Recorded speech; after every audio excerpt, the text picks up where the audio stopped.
A very warm welcome to AW Services.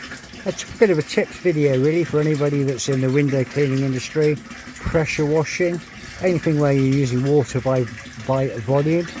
If you're wanting to tally in total how much water you use, it may be to fill your van, it may be a requirement for one of your customers that they would like to know how much water you've used because they're quite skeptical of cubic meter pricing.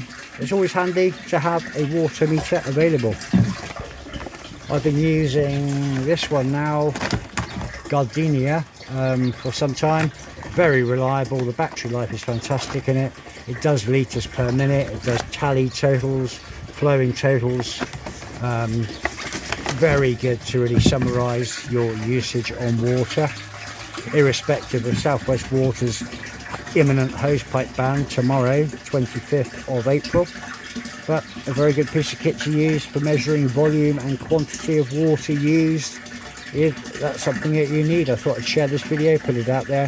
If you like the video, hit subscribe, support the channel, help it grow, which I'd greatly appreciate. Click the bell icon for notifications, give it a thumbs up, thumbs down, share it with your friends. Thank you for watching AW Services.